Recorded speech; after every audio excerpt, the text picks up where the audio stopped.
favorite celebrity host nitong sina Sam YG at Rico Robles. For sure, marami na silang mga nakakalokang encounters with different celebrities. Ay, nako, gusto ko lang sabihin na record po sa Pilipinas ang pinakamarami pong mga gigs sa lahat ng mga hosts.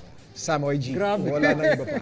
Anyway, syempre, curious kaming malaman ang ilan sa mga yan at para mas exciting gawin nating blind item edition. Simulan na natin sa unang encounter. Randomizer. Who could it be? Hoy! Ay, kilala ko to. Kilala mo kung sino? Sa hugis pa lang kilala ko na. Sam! Teka lang, oops, wrong actress. Okay, so ano bang Ano yan? kwento dito, Rico?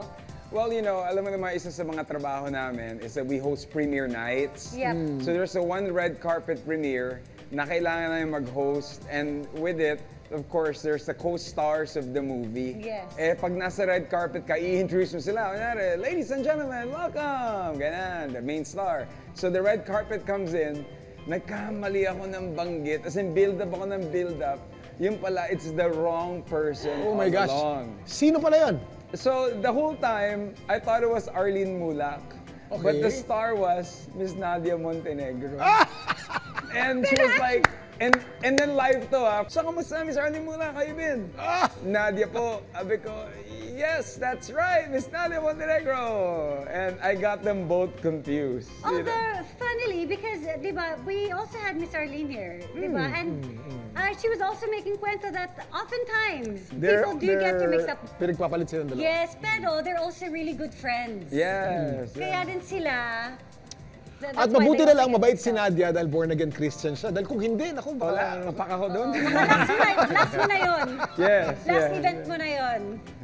Okay, Oh my thanks for that, Okay, Rico. thank you, Rico. Thank you. We now move on to Sam. Sam, you can Okay. stand in that corner. At Stand in paandarin the natin corner. ang ating Parang randomizer. ano lang, parang sa school. Stand in the corner. Stand in the corner.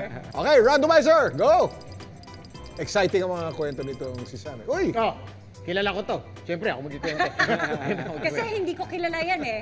Okay, Superhero in the flesh. Anong kwento dito? So, I was sent to another country to interview the stars of this certain movie. Okay. And Anong movie? Sabihin mo na. Oh, sige, marami naman sila doon. So, Avengers. Avengers. Okay, okay. So, eto na. Meron kaming 3 minutes para interview. Kasi, siyempre, ang daming media from all over the world. 3 minutes per personality. Per At personality. saka stricto sila doon. Very strict. Oo. Iwan cellphone, bawal cellphones, bawal selfie-selfie, walang ganun. Iwan mo dyan yung phone mo, pasok ka, do your interview 3 minutes, tapos alis ka, next person.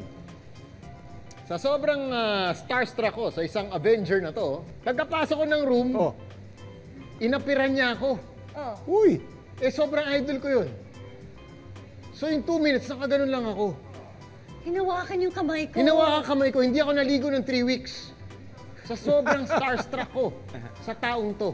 At sino naman yung taong yan, Sam? Well, walang iba kundi si Iron Man, Robert Downey Jr. Robert Downey Jr. Oh my God. Lodi ko rin yan, Brad. So wala ako na interview. Sabi ko, thank you. Thank you for shaking my hand. Thanks for touching me. I will go now. Thank you for touching me. Yun lang yun eh. Thank you for touching me. You've touched my life. Thank you. Come again. Sir, wala kang natanong? Wala. Seryoso ba? Wala. This is only like 3 years ago. Paano pag uwi mo? Wala kang nauwi. Wala kang storya. Meron naman group interview where everybody gets to pero yung one-on-one, 3-minuters lang. I would have probably behaved the same way because oh my gosh, I love him also. Wild. Pahawak ka ng kamay mo, naligo ka na, no? Eto mga 3 years na, naligo na ako. Naligo na. Once a year lang maligo yan. Oo. Bigyan mo na, bira na nga lang. Alright, that's an awesome kwento.